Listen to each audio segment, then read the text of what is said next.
Hey guys, this is Dan Reeser, and I'm joined here by Rui Tao. We're going to be going over quite a bit of information today over our network called Karura, which we're building on Kusama.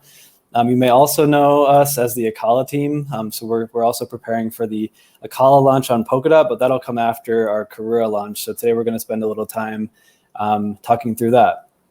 Let me start sharing my screen, and I'll just go through a little bit of an agenda for us.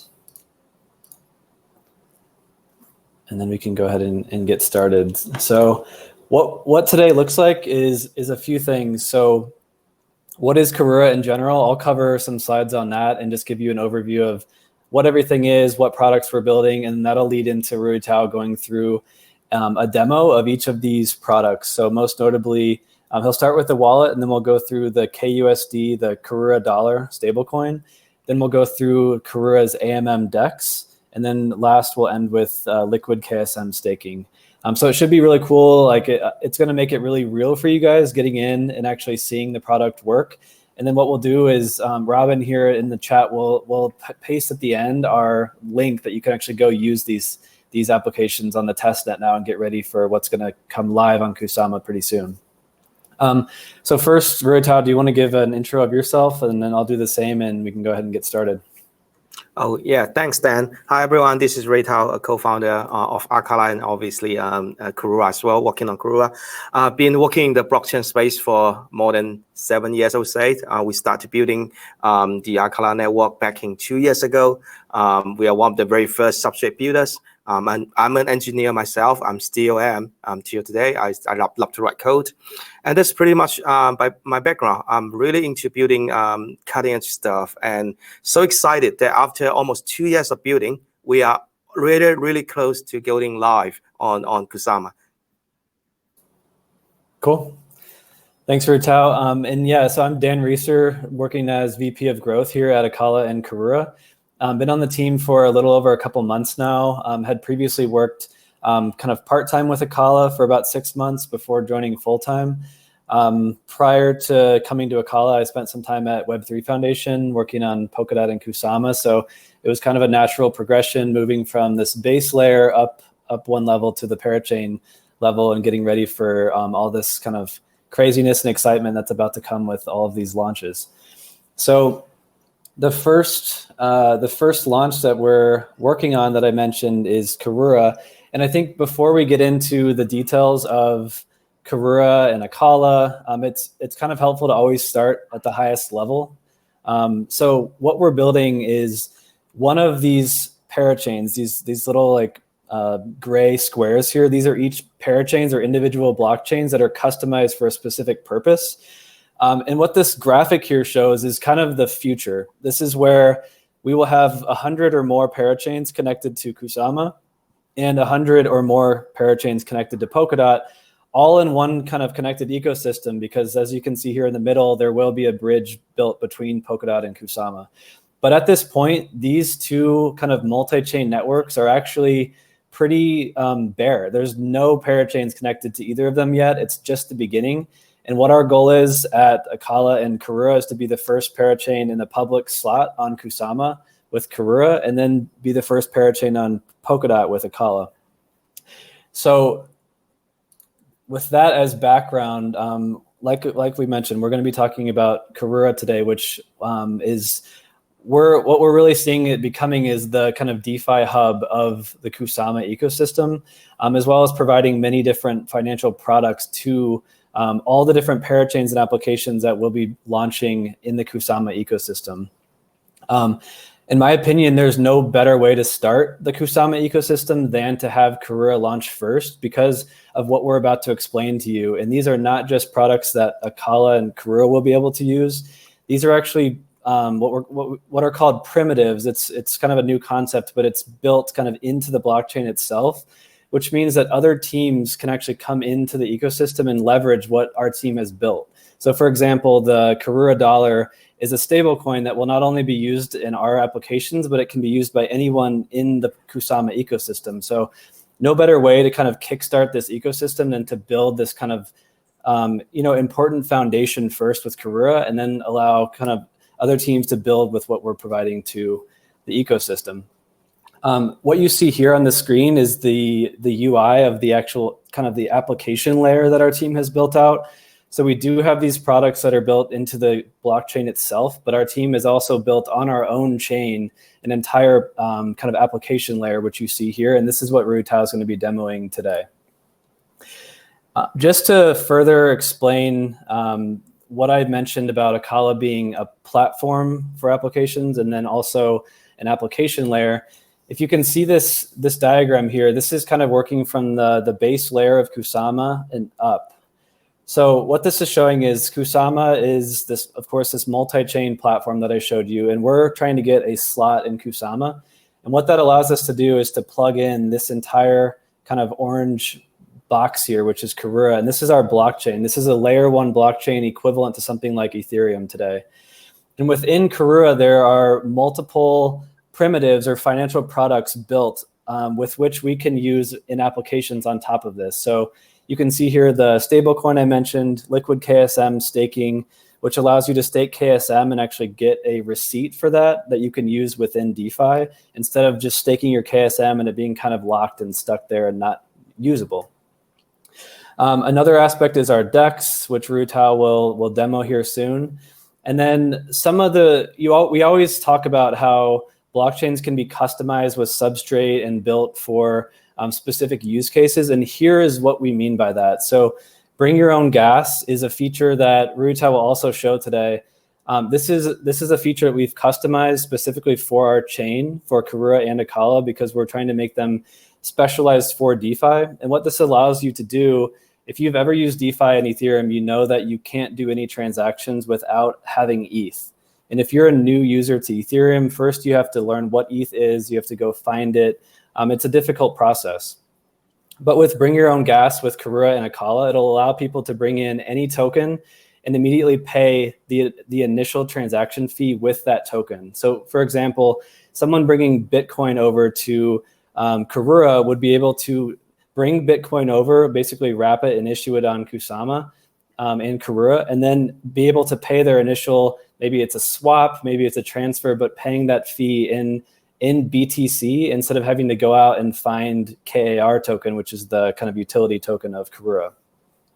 And then last, the Acala EVM is kind of another specialized Ethereum environment that we've built specifically for Karura and Acala.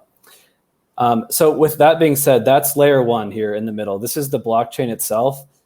And then on top of that, our team has already built an entire application that leverages all these things that I just mentioned to you. So Ru Tao, what he'll be talking through today is our whole kind of suite of applications that's been built on our blockchain. And then keeping that in mind, there's also, of course, this is an open platform. So it's not going to be just Karura building applications. It's going to be other teams coming in and building on this open environment that we've created. I don't need to go through this because I kind of just covered all of those. And then here's just the highest level look at Karura in general. So these are all the products that we've built. There's several bridges being built in the ecosystem right now, specifically for, or most notably for Bitcoin and Ethereum. So pretty soon after we launch, we'll be seeing Ethereum assets tradable and kind of usable within our DEX and other products.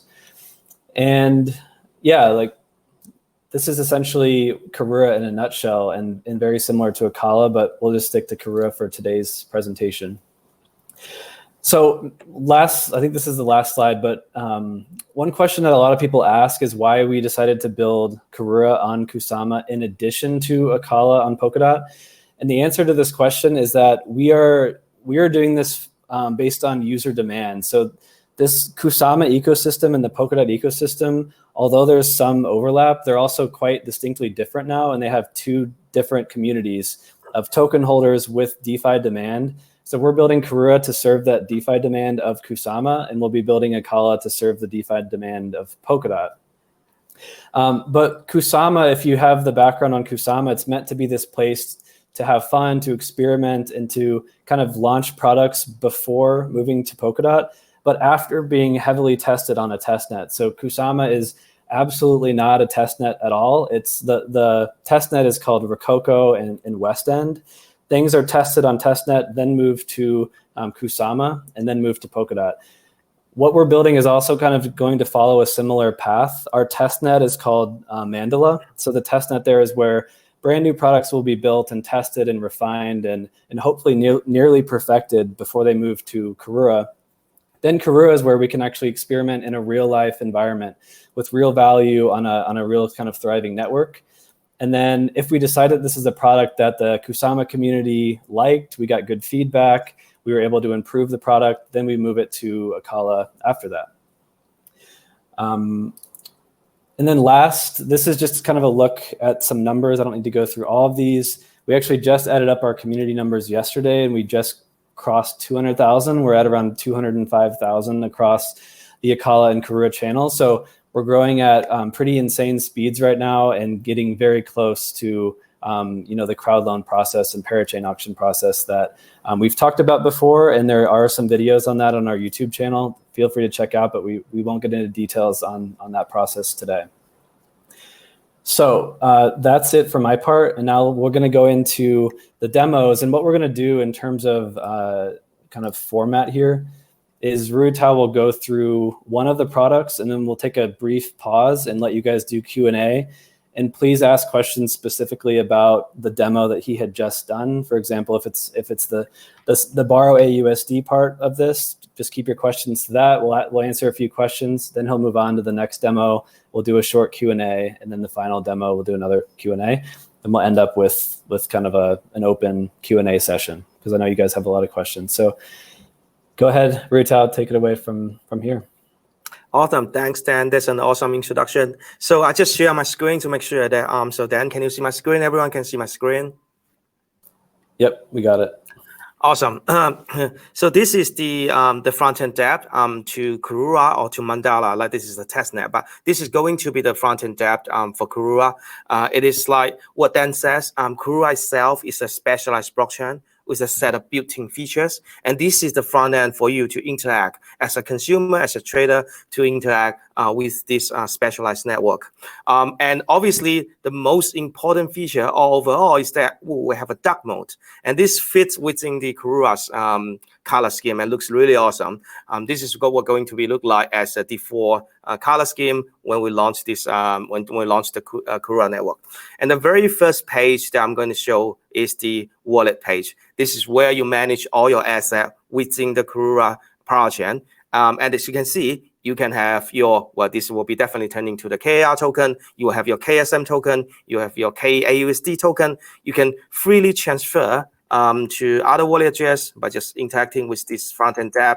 You can manage your assets as if like one of the aggregation of your assets, get access to value transfer, or get access to things like minting BTC, minting Polka BTC, or do inter-parachain transfer. For example, if I want to transfer Acala asset from Acala to, for example, HydraDex, I can select here and do an interchain transfer. So this is almost looks like a user-friendly wallet that you can access. Like in my opinion, way better than just using Polkadot.js to interact with the blockchain. So yeah, that's what I was going to ask you, right?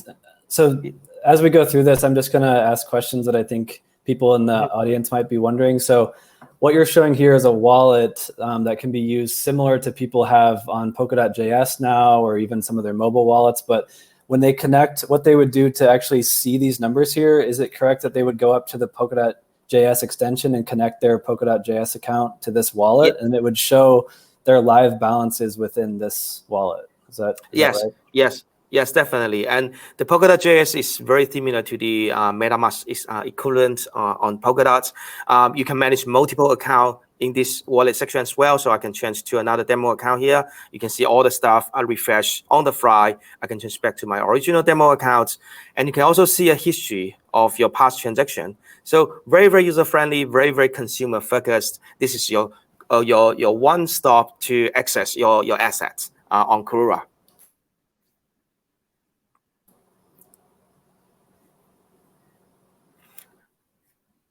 So Dan, do we want to see if there's any questions that we'd like to answer regarding this wallet interface, or should we carry on to work on the next section, which is the borrowing, the borrowing of the stablecoin? Let's see. It might be hard to actually sort through this box. So if you guys have questions specific to one of these demos, I'll be actually watching the chat here. So which wallet, someone says, which wallet is chosen for this? Is it the KSM wallet?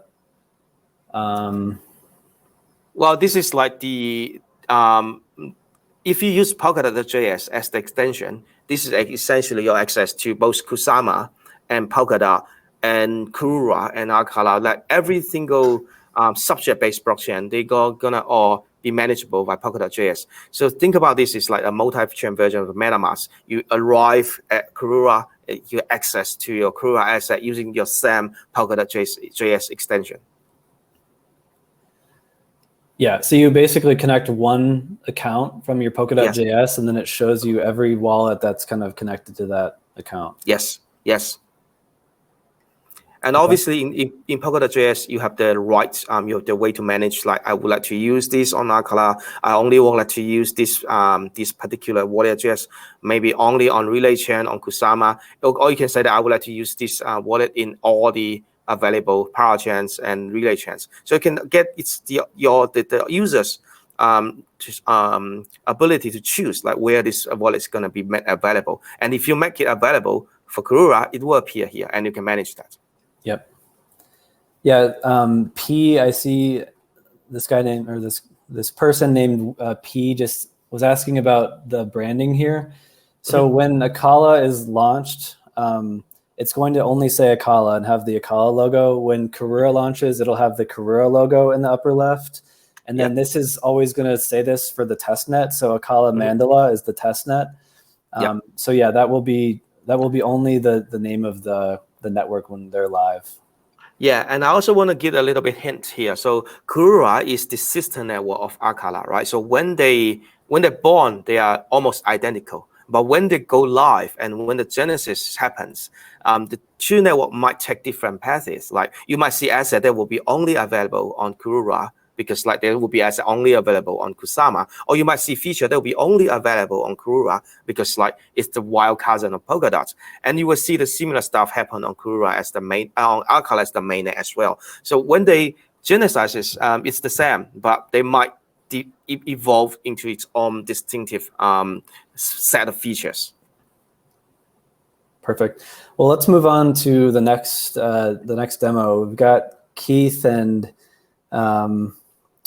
who else was that? Sage are both interested in borrowing on the platform. So let's get into that. Yeah, no problem. And this is one of the reasons that we think why Karura is so useful when it's become a parachain. You can unlock the utility of your Kusama token and start to borrow against your Kusama token. So this is the borrowing interface. You can see an overview of your current position. So you can see you have, I have already opened a position on RandBDC. I borrow roughly $3,000 against 0.1 RandBDC. That's a little bit risky, but I mean, that's what the system allows. You can actually create loans using any sort of asset that will be available in the governance process, allowed to be used as crypto. And in this particular interface here, I have L, which we'll be covering later. And this will be definitely be like Kusama, L Kusama, and Bitcoin. So what I'm going to demo here is that I'm going to borrow more against my 0.1 RandBDC position here. So you can see the current Bitcoin Oracle rate is roughly that number. I'm still quite safe to borrow a little bit more against that 0.1 RandBDC. So I'm going to press generate more. I'm going to press, hey, I would like to borrow maybe $10 more. And I'm press confirm. And this is where the signing comes up. I'm going to type in my key, password, and sign the transaction.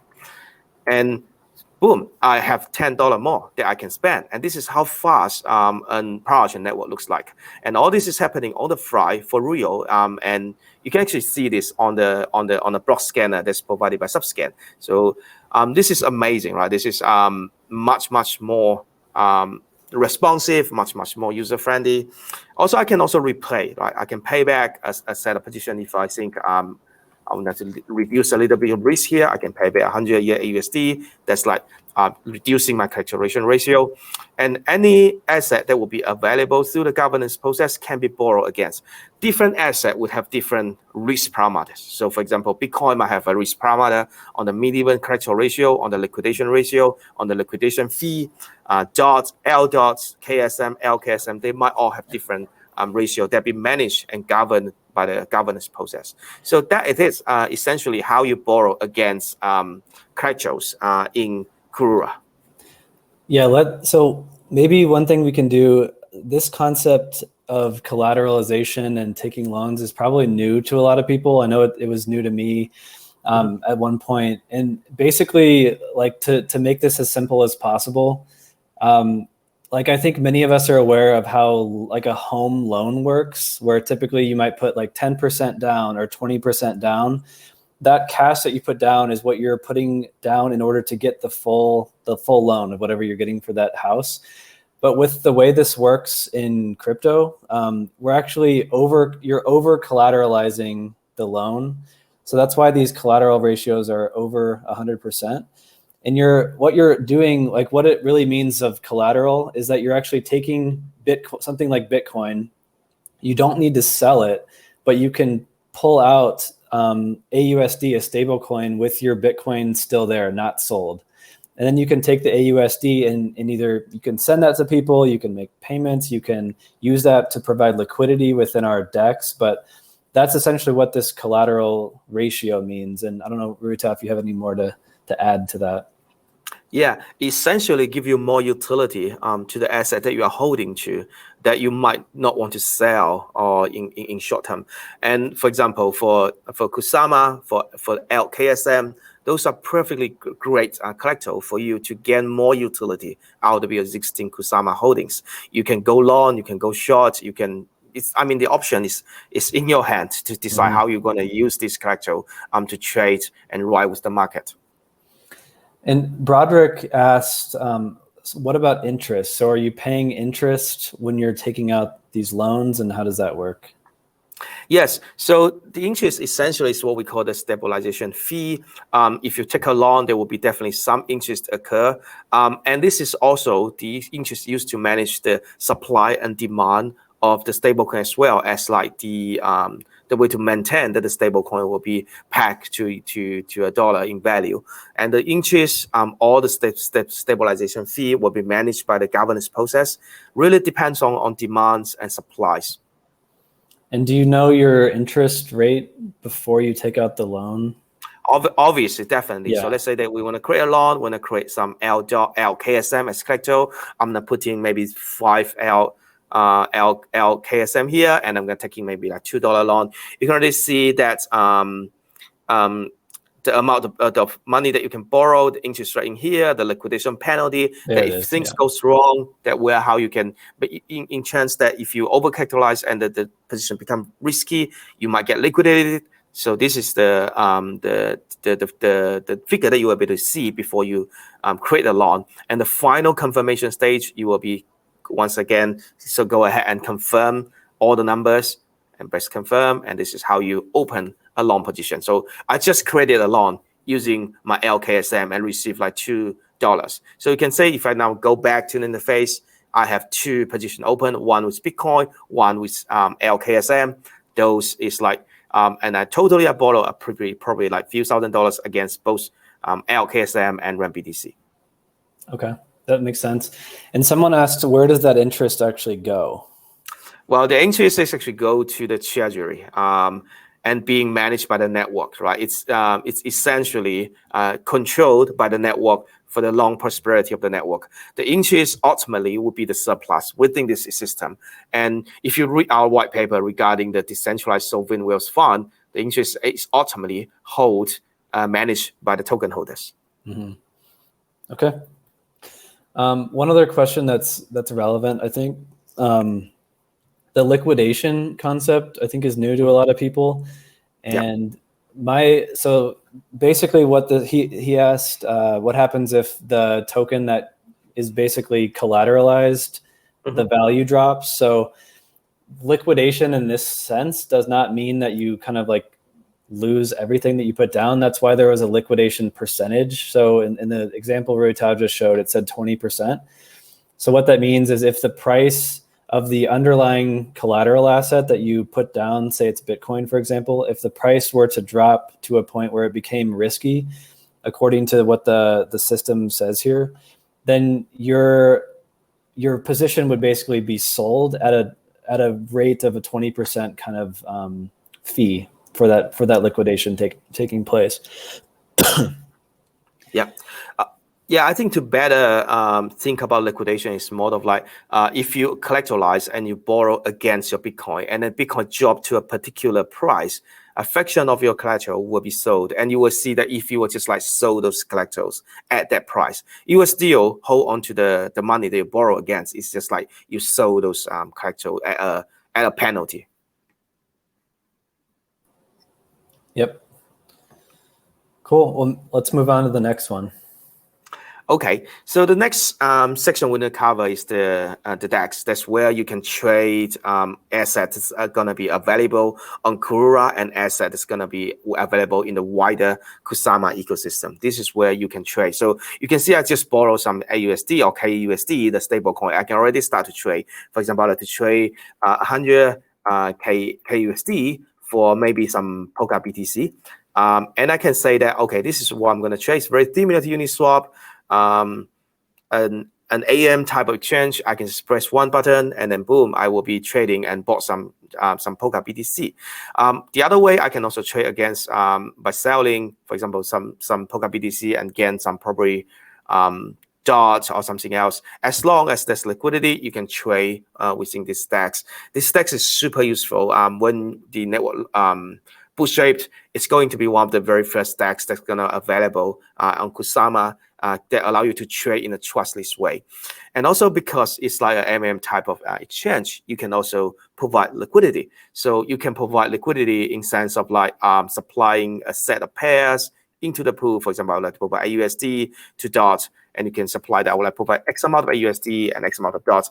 By supplying liquidity into this DEX, you are essentially a market maker, a passive market maker. You will be earning the liquidity, the trading fee. You'll be earning all the rewards when you are providing this liquidity. So every time that people trade, you essentially help them to trade, and by doing that, you'll be earning some nice share of the trading fees by providing this liquidity.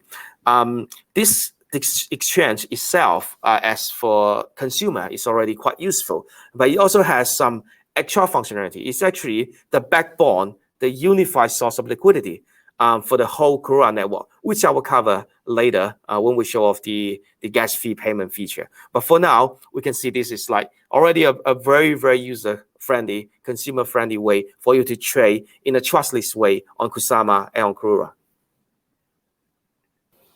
And just to mention again what Ruitao mentioned earlier, this is just our test net. So when Karura launches, these will be KSM focused. So what you see here is AUSD and ACA. When Karura launches, this will say KUSD, which is the Karura dollar, and it'll say KAR here instead of ACA, which is the utility token of Karura.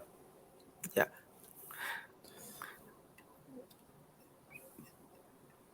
Another thing, okay, so Ben is asking something like, what's the earnings share for participating in the liquidity pool?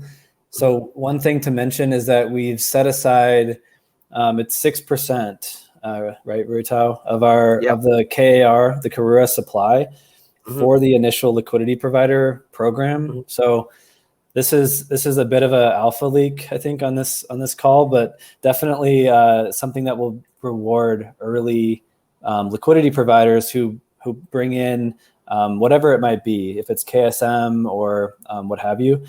There will be an opportunity to provide liquidity for any of these pairs on the Karura DEX from day one when we launch.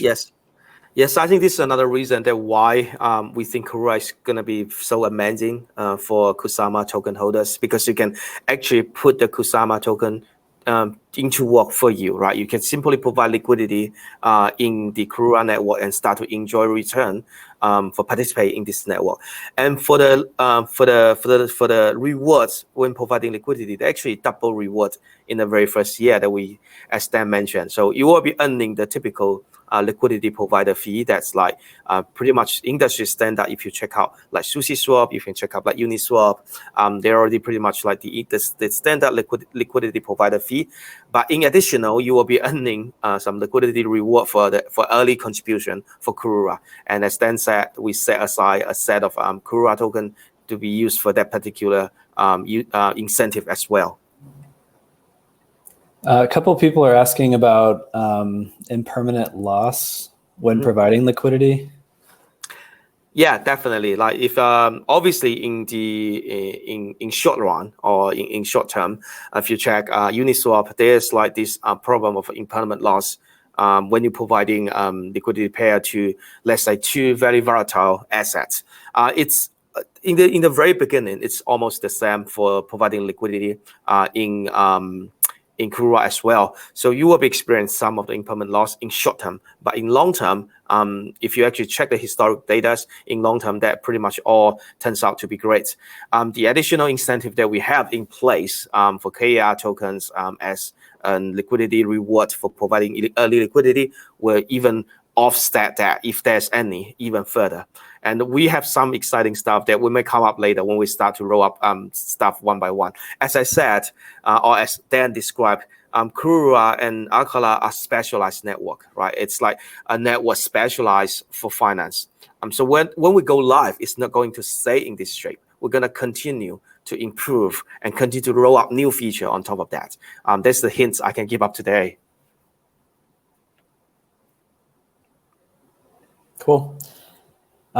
Yeah, I guess we can move on to the next section. Someone was asking like when you can do this, when you can provide liquidity, when you can use the DEX, and the answer is the moment we launch. So Karura, we just need to win the parachain slot auction, and the moment we win that, all these, as you can see right now, this is all built. We've been actually waiting to launch this. So the moment we can get our slots in the Kusama network, we'll go live, and this stuff will all be usable from the moment we get started. Yeah. So the next section is about liquid staking, and this is super amazing. I just can't wait to use this feature. So the liquid staking, essentially in a nutshell, is like it's a meta, trustless staking pool that you can free your stake asset. So think about as like if you're holding Kusama today, and if you stake with validators, which you should. Every time that you want to spend or you want to move your Kusama, you have this typical 7-day unbounding period for the security of the network. And on Polkadot, it's even longer. It's 28 days for unbounding your stake assets. So what we created as what we call liquid staking is essentially a trustless staking pool that you can stake using Karura. And every time that you stake, you will be getting a receipt of your stake asset. Because it's trustless, the receipt of your stake asset is what we call LKSM. So LKSM is you bearing. As long as you hold on to LKSM, you will be earning the staking reward. It's also safe because it's trustless. It's always guaranteed that you can redeem for more KSM when you want to redeem the KSM back. So this is something that's extremely user-friendly. I think everyone should be using this if you hold Kusama. And I'm going to demonstrate here, right? So for me to stake in this trustless staking pool, it's as simple as I just swap some dots or some KSM into LKSM. We make the user interface looks like swapping, but instead this is not. This is staking. So I'm going to say that I'm going to stake, and this is I'm essentially staking 1 KSM. In exchange, I get 10 LKSM back. This ratio is determined by the system. We are going to improve this user interface later. So it's always say that 1 KSM will be equal to 1 LKSM, and then 1 LKSM will be equal to more and more KSM when you redeem later. That's like if you hold on to LKSM, you will be growing. Very similar to how you save money in compound, your money will be growing. That's like you are earning interest. But in this particular, in our liquid staking, you are earning the staking reward. The LKSM. Go ahead, Dan. Let me just explain that. So in this case, you can see dot and L dot, so that might be easier. So what you're doing here is you're staking dot, and say you're staking 10 dot. You would get 10 L dot in return, and those liquid dots can be used within Acala if it's dot. But what Ruitao mentioned is how this L dot is a receipt for your staked dot. So if you can imagine, like on the wallet screen that Ruitao showed you with all of your balances, your L dot balance will actually always be going up because it's showing you it's a receipt for your staked dot. So as your staked dot starts earning more and more staking rewards, that'll be reflected in your L dot balance. So when you go to redeem your L dot for like native dot at the end, whenever you want to unstake, your L dot will have gone up since the moment you actually got your original L dot, if that makes sense. Because it's always reflecting your staking rewards, adding on to your stack of L dot. Yeah, think about as if L dot is a share of the pool, of the staking pool, and the staking pool is growing in size because there's going to be staking reward that's pouring to the pool. But you can always redeem for the same share that you put it in. So the redeeming number will be always growing. So holding L dot, holding LKSM is as if you are staking. Yeah, and it's like if you have L dot or you have LKSM, because we call it liquid, right? It's actually transferable within the Acala shard and within the wider Polkadot ecosystem. You can send L dot to someone else. You can send LKSM to someone else as you were just moving, as if you're just moving some transferable asset. The recipient who gets L dot or who gets LKSM can choose to continue to hold on the LKSM or L dot, or they can decide to redeem and get the actual vanilla dot back. So this is like the reason we call it liquid is that it's transferable. It could be used for other utility as well. And one big utility that you can use with this LKSM is that you can actually borrow against your LKSM. In the demo that I showed earlier is that you can borrow against your stake asset. So you don't actually have to give up your opportunity cost if you say that you want to borrow against dots. You have to choose that, hey, do I want to stake this dot or do I want to borrow against my dot? But with L dot or with LKSM, this is the best of both. You could be earning the staking reward while you're borrowing against your position. Yep. And yeah, Dan, any question so far? One question from Jack here in the chat is, it's basically like what he said, what happens if you trade or sell your L dot? So you have like the stake dot, you get this L dot, let's say you sell it all and you have, so what happens then to your original dot? Like how do you actually either pay for that or get the dot? So think about the L dot is like a receipt or redeems receipt for your stake dot, right? So if you sell your L dot, you actually sell the right to redeem those dots. So it's as if you sell the dot to someone else. So in the demo that I just showed earlier, if I transfer some L dot to someone else, I was transferring the redeem right of the underlying dot to someone else. So it's as if I was sending dots. So if you sold them, then it's just like as if you sold the dots. It's no longer yours. And the redeem right for the underlying dot is also no longer yours. Okay, so the L dot isn't connected directly to like a specific dot. It's kind of that pool. So if Jack here, who asked the question, sent me his L dot, I could take that L dot and redeem it for dot in the Acala pool. Yes. Yeah. Okay. Yeah. The moment that you stake with the liquid staking pool, the dot enter the pool. And you essentially get back is the right to redeem for the dot. And because dot itself is not fungible, it's fungible, right? Every single dot is the same. You can't say that, okay, that dot is my dot and that dot is your dot. They are all dots. Mm-hmm. Yes, this Sage Law said, so the L dot is like the title to a car. So if you sell the title, someone else kind of owns the car. Yes. Makes sense. Another good question is, basically, could you explain how the interest or the staking interest works, since you're staking with Acala versus, I guess in this case, with Karura. So if you're staking your KSM with Karura, it's not staking like directly into the Kusama chain. There's this kind of application layer. So they're asking who is paying that percent interest for, in the Karura case, LKSM staking. Like, how does that work? Well, awesome. Like, this is a good question, right? So think about the liquid staking pool as a trustless staking pool. The dot or the KSM that you deposit into the pool will be managed by the network, and the network will then nominate those dots into the validator within the Kusama network.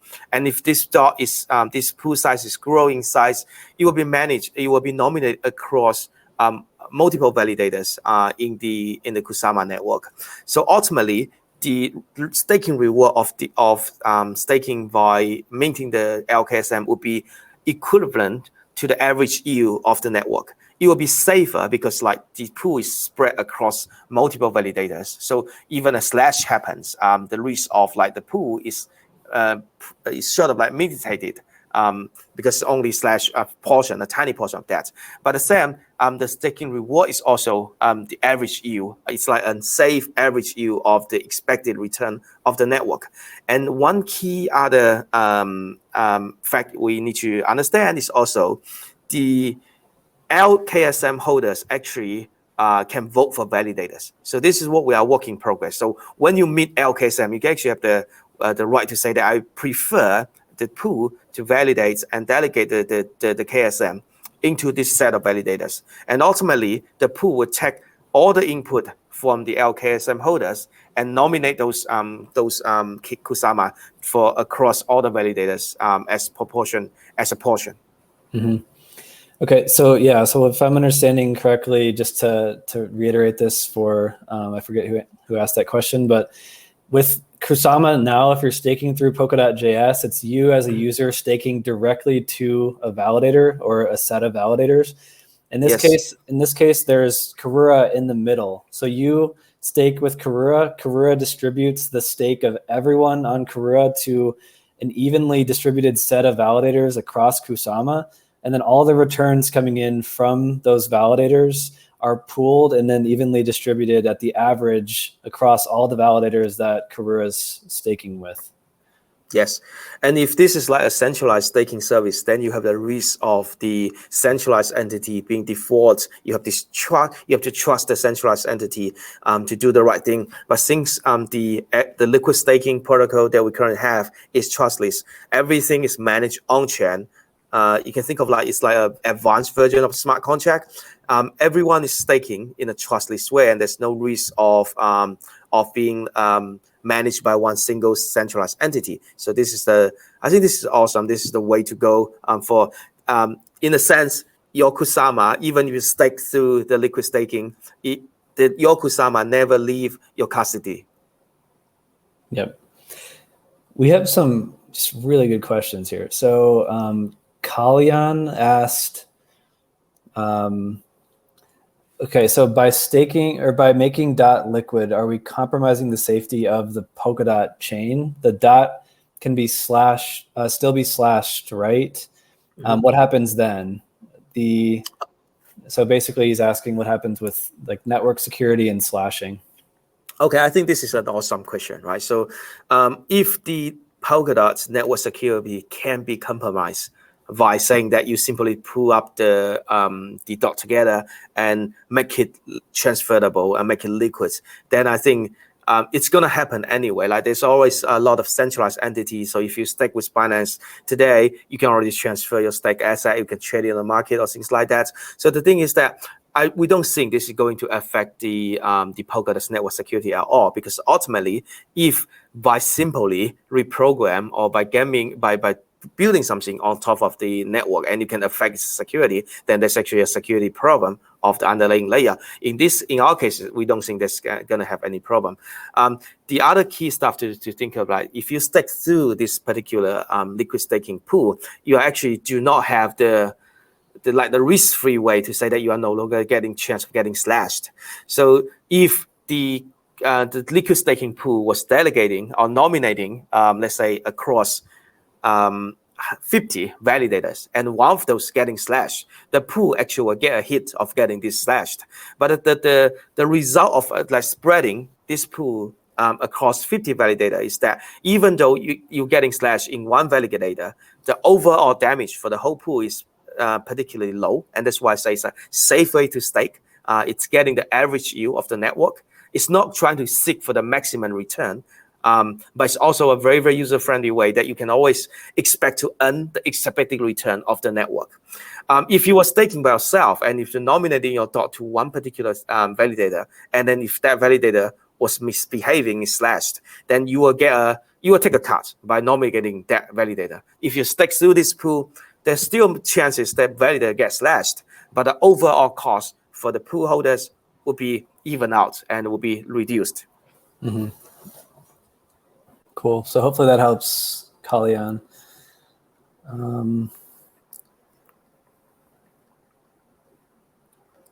Another thing to maybe mention or show is one of the current issues on Polkadot and Kusama right now are two things. The staking minimums are becoming super high on Polkadot and also on Kusama. So what this allows is for people to come in and stake DOT with like virtually no minimum, right? Like what would the actual minimum be? So this is like I have friends that has like 40 DOTs, right? And my friend really want to stake, but you can't because the minimum staking amount on Polkadot currently I think is over 200 DOTs, which is a lot.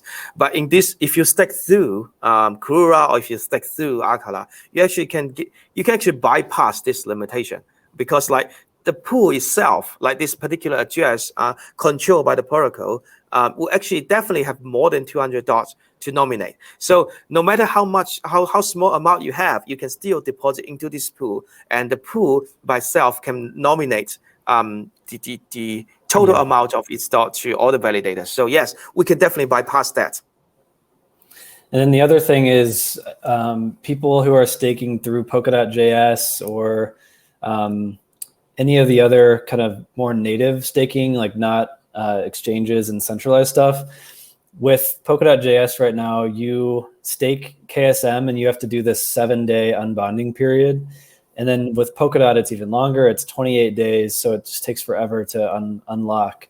With Karura and with Acala, you can, and we were talking, maybe you can show this, but basically you can unstake early for a small fee.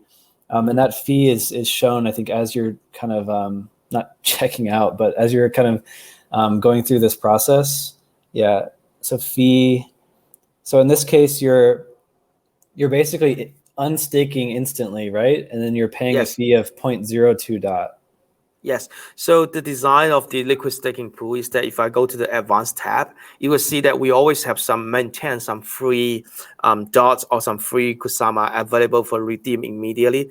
So let's say that if a user really want to redeem the DOT back to DOTs immediately, you can do so because there's always a portion to set aside for free to redeem.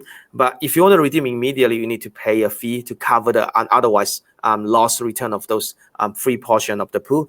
And also, like, this is not option. This is not compulsory. So if you want to redeem, there's actually 3 ways for you to redeem. You can say that I want to redeem now, then I will have to pay some fee. Or you say that we're going to redeem the typical way, that's like waiting for the standard unbounding period. You can free to do so.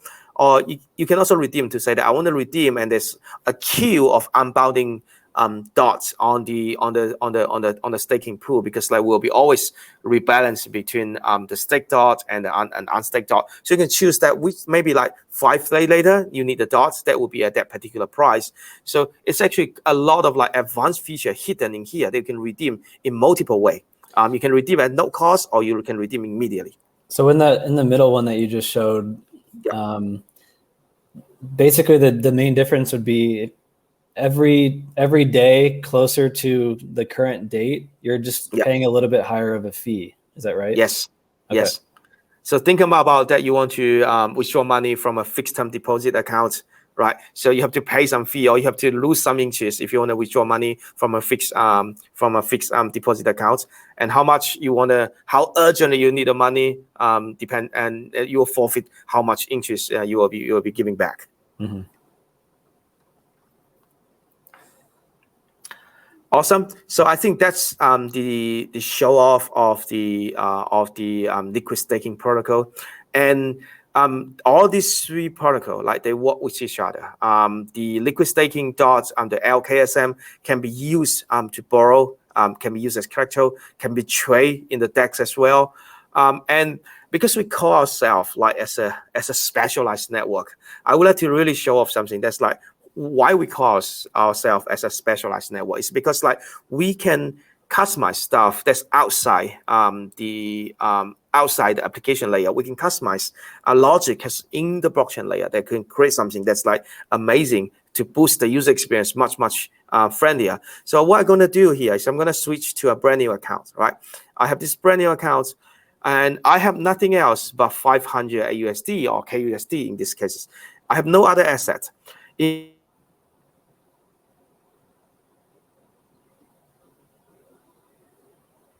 Karura or in Acala, we have this like pay as you go or like fixed fee or bring your own gas. I can start to trade immediately as long as I have some asset in the Karura network. So I'm going to send $100 to another address. I will just press confirm. I'm going to type in my password and I can send it. And the network is happily taking the AUSD that I sent. It will charge like half of a dollar of the AUSD as the network fee. So this is already a huge user experience boost compared to other blockchains. This is like making the transaction in Acala or in Karura much friendlier. And another very common scenario that you experience is that if you arrive on Karura or you arrive on Acala, you have only dots, right? You have nothing else but dots. And in this particular cases, you still want to transact within Karura, you can do so. So I'm gonna borrow against my 1.5 Kusama. Let's pretend it in these cases. I'm gonna borrow against that. I have no other assets. I have only dots. I can still transact. I can transact, and the network is happy to take a fraction of my dots or my Kusama as the network fee to allow me to transact. So this is like what we call bring your own gas, flexi fee, and this is like you are not forced to buy some native token just in order to pay for the gas fee. We think a specialized financial network should be as smooth as possible, should be encouraging the user, the trader to trade, other than, hey, you should really get some token before you can trade. So this is one of the special functionality that you can see that the power if you can customize the network into the core level. Yeah, this person, Jack, asked a really good question. And it's exactly right. So he said, so Dan, is there any question regarding like how we show this this flexible fee payment on gas? Yeah, can you hear me? Can you hear me, Rita? I think we lost Dan, but don't worry, I can continue to.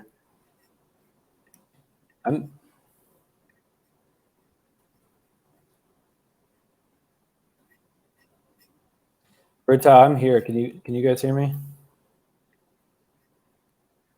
I can't hear you, Dan. Can you hear me, Dan? Okay, I think for some reason I can see Dan the spinning. Okay, that's great. Maybe then I will try to rejoin, or you can carry on the conversation. I will try to rejoin and see if if I can hear you. Let me try to rejoin. Okay, cool. Okay. Well, I'm glad it wasn't just me. So let's see, what was I going to say? Oh yeah, there was a question about from who was it? Jack? Oh, about how the pay your own gas or what's it? Basically the gas fee. Bring your own gas. So as I try to invite Rui Talbeck, basically you were, is he right there? You hear me now?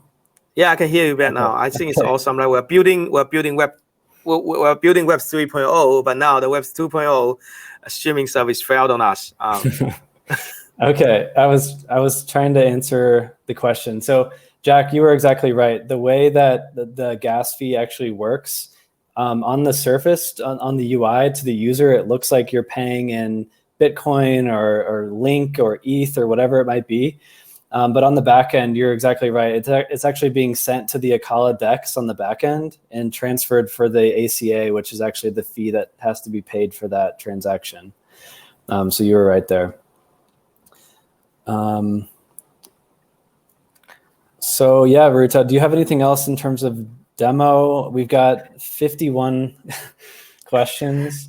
Yeah, I would just maybe in my screen show off one additional reason that all the Kusama holders should support Karura.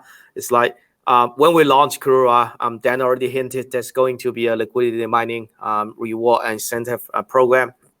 So it'd be super awesome. Like if you launch, if Karura launched, you can not only you can start to trade your Kusama token, you can also earn some return by providing liquidity, by minting stable coin. There's a lot of fun stuff you can do by participating in this network as an early contributor.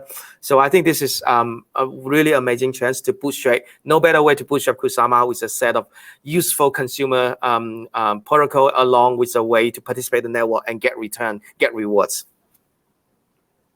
Yeah, I know we actually had a question about that 6%. Someone asking a few times. Yeah.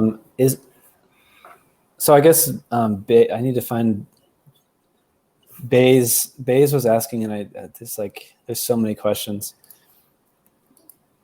Well,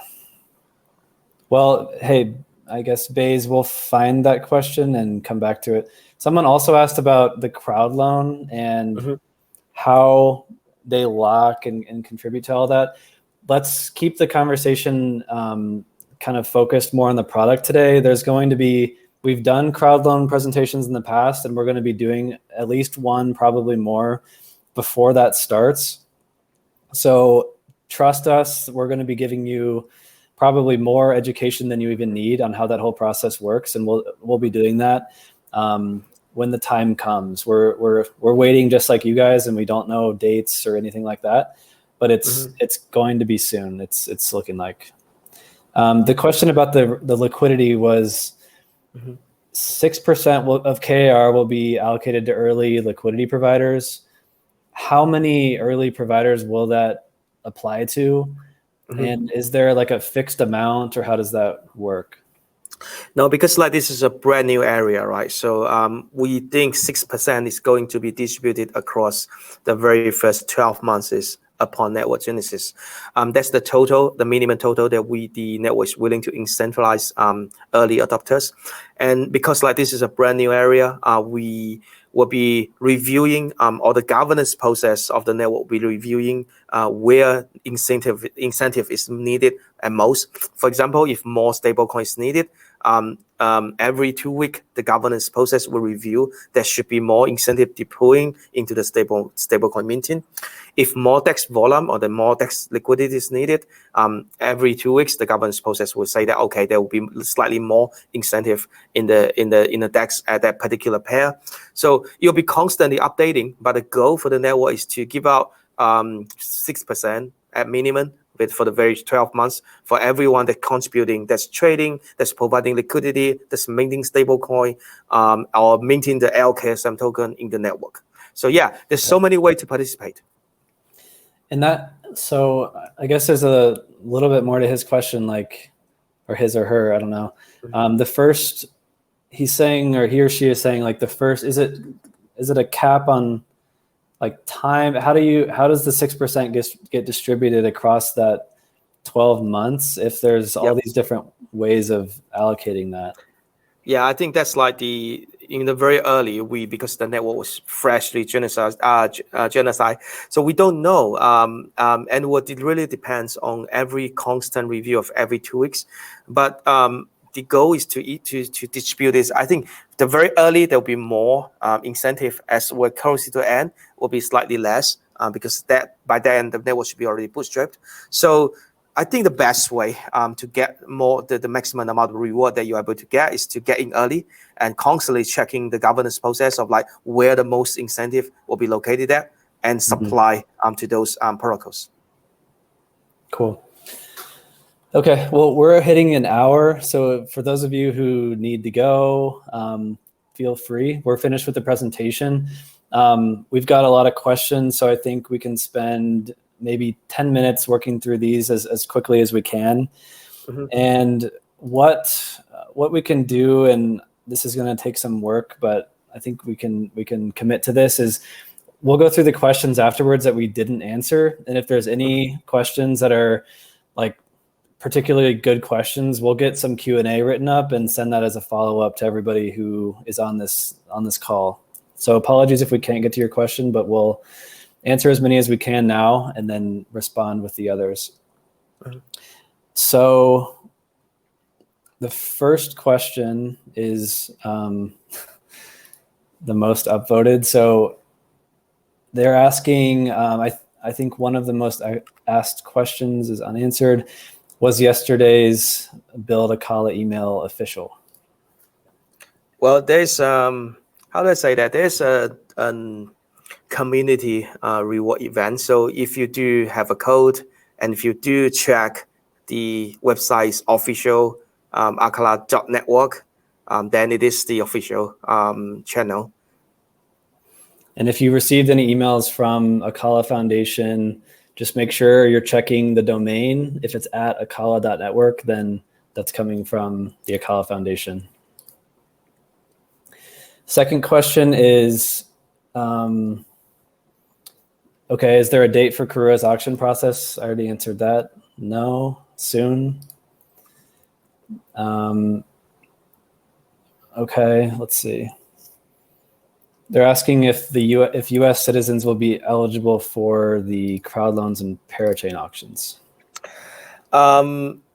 We are working with regulators and legals, and I don't have a definitive answer at this stage. It's likely, maybe, but we will know that. It's not a no, but it's also not a yes. But we'll know that once the auction process opens. Cool.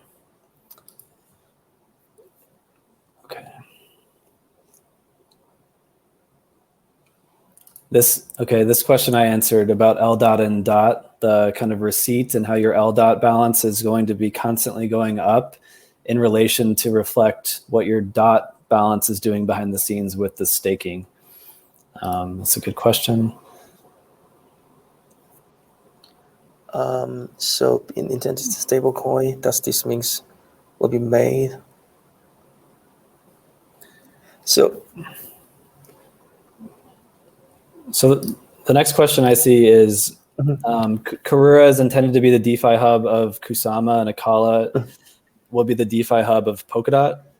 Will these be the only DeFi hubs, or will there also be other DeFi platforms?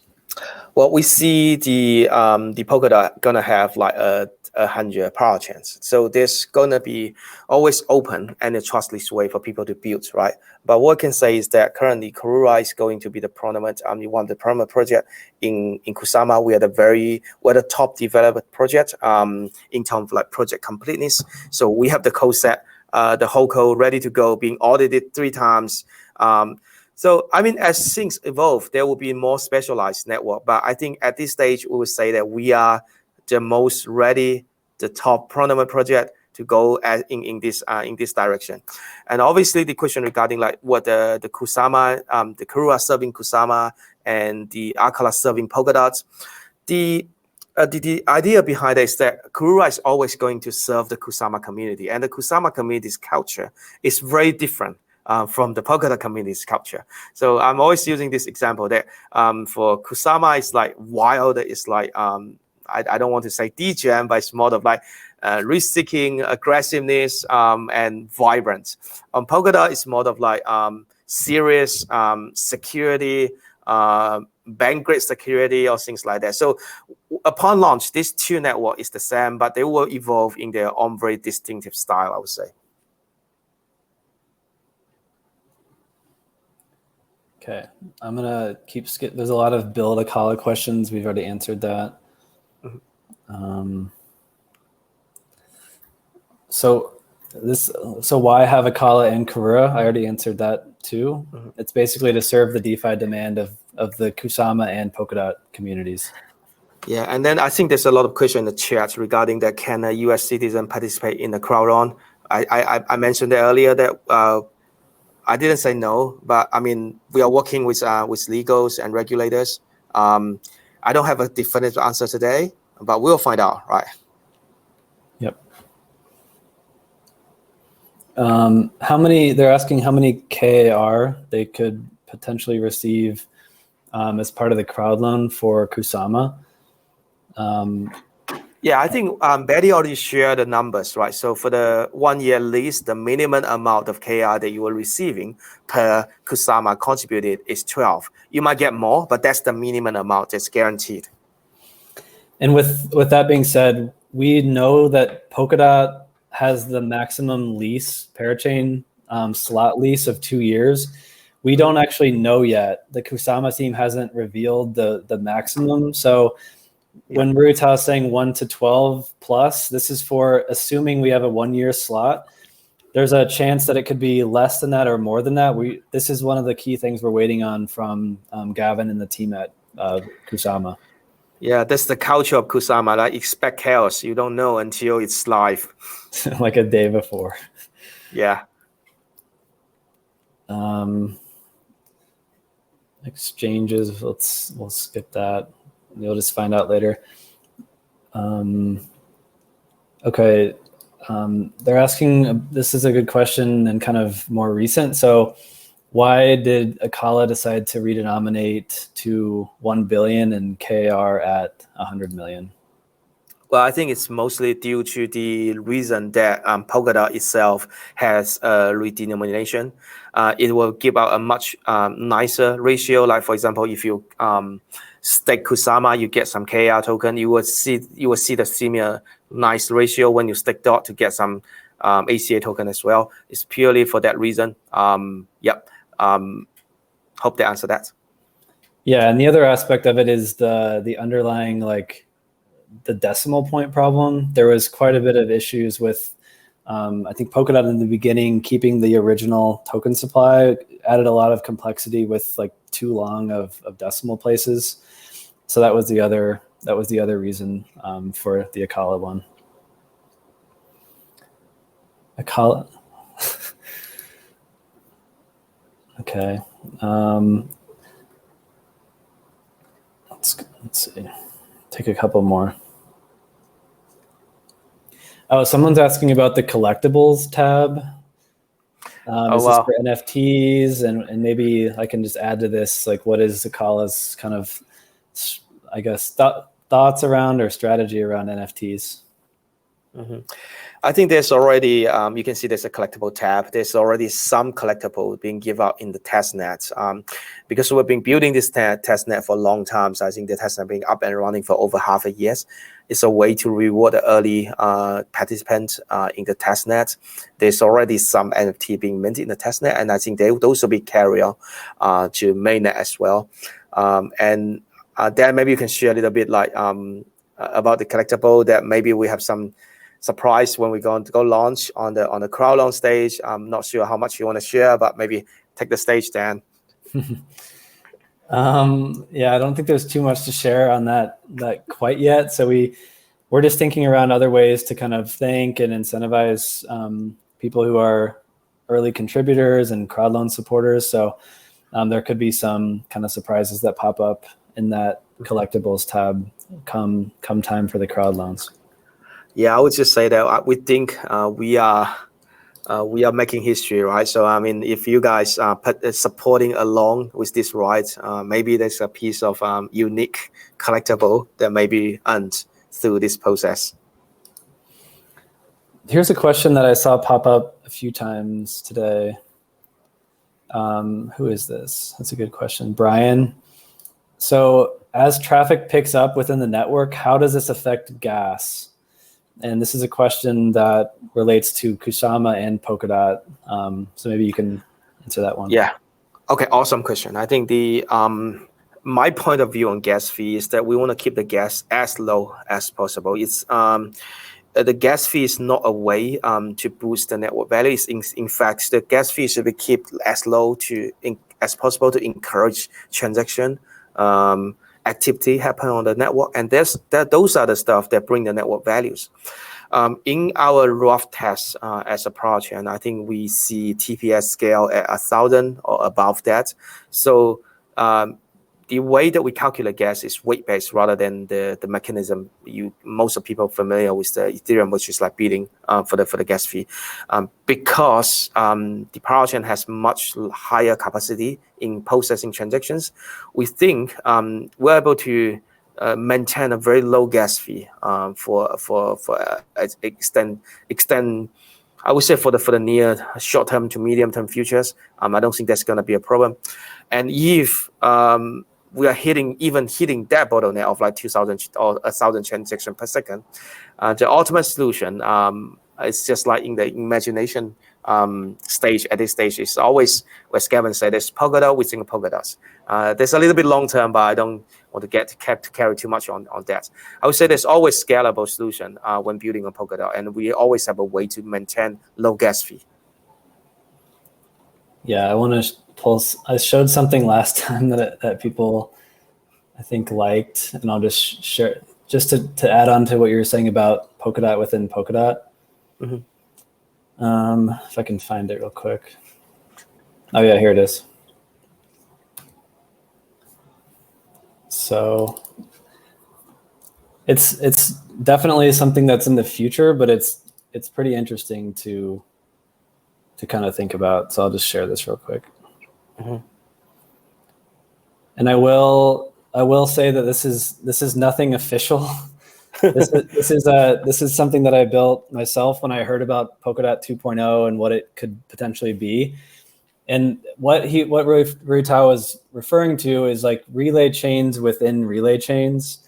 So what you could have is Acala starting as a parachain here, but then eventually deciding to branch out and build our own relay chain, which then connects into the original Polkadot. So you've got Polkadot within Polkadot within Polkadot in this diagram. And this is potentially where we could be heading in the future. Kind of fun to think about. We'll see if it comes true. Okay, let's take like one more question. Karura tokenomics, I pasted the link in the chat. So acala.network/Karura/token is a good place to go for that. And yeah, let's call it a day. We've been here for an hour and 15. Like I said, I'll go through the questions, and anything that we didn't answer, I'll try to create a response if it's a good question. And that's about it. Hopefully you guys learned something new about Karura. I know I learned something new and had fun looking at the product demos. This is being recorded, and this is going to be live on our YouTube. So definitely watch out for our Twitter. We'll post the link on our Twitter, and then feel free to share it with your friends if you learned something and want to kind of help spread the word. So thanks everybody for taking the time to join us, and we will definitely see you soon. Yep, thank you. Super excited and can't wait for the product to go live. Please support us. Bye, guys. Bye, guys.